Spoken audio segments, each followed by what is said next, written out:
I got this job early on after I graduated from college, where I was a group home assistant supervisor. After I had been there for 6 months, they put me to become a crisis prevention and intervention trainer, and shortly after that, they promoted me to a group home supervisor.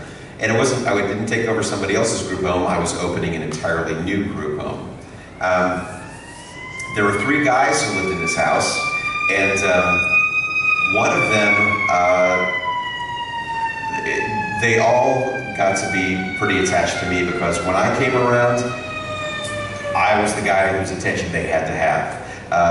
There was one guy who would actually stand next to my desk and not leave me alone. It got to be where I would occasionally have to get my paperwork done, would have to sneak in the side door and shut my office door silently and work as silently as possible.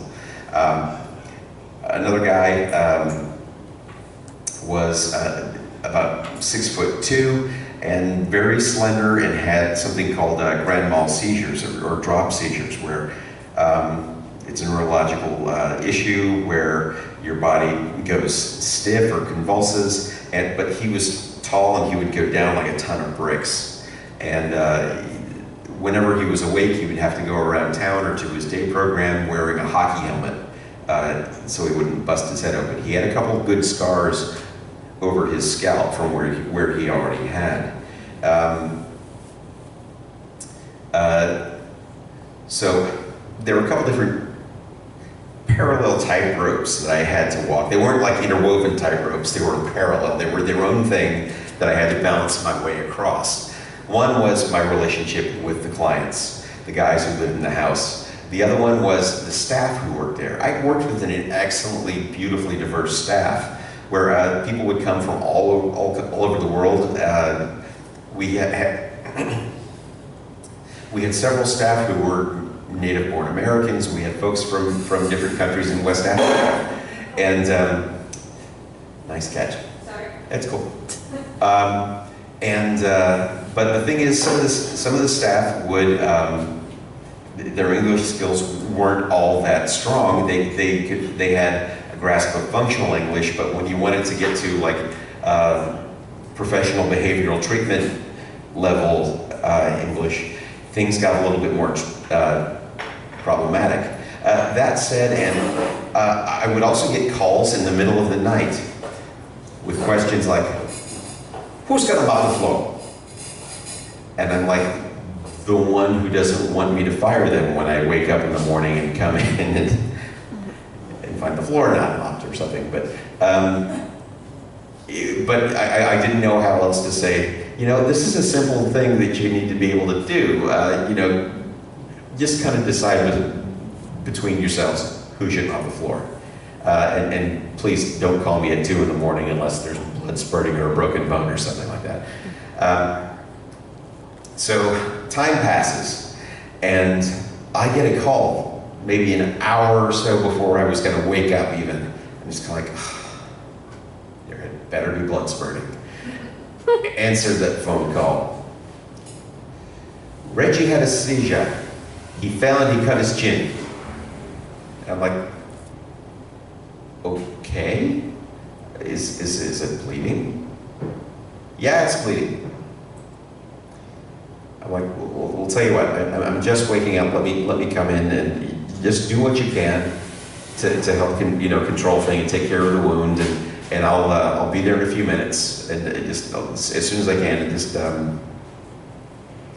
hang in there. So got myself going, went into the group home where I worked, and I found my buddy Reggie with, he had a cut on his chin, but it was about 2.5 inches wide, and it was like hanging down, where it was like a second mouth that was smiling at me.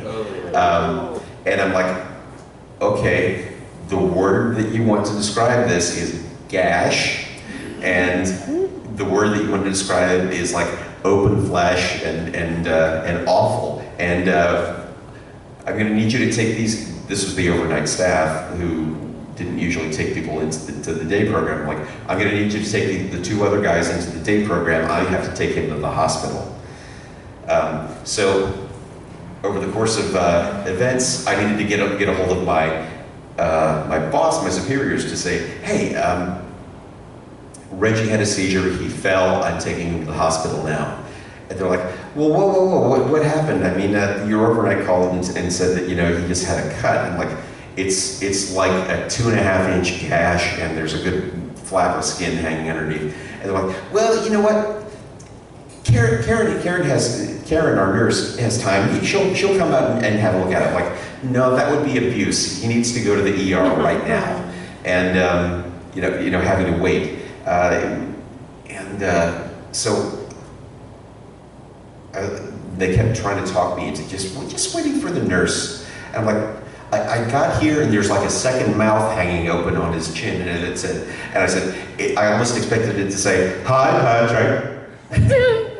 It didn't, but just kind of kept on its sort of bloody drool smile. And so anyway, ended up taking him into the ER, they got him nice and stitched up, and to this day, wherever he is, he's got a royal scar.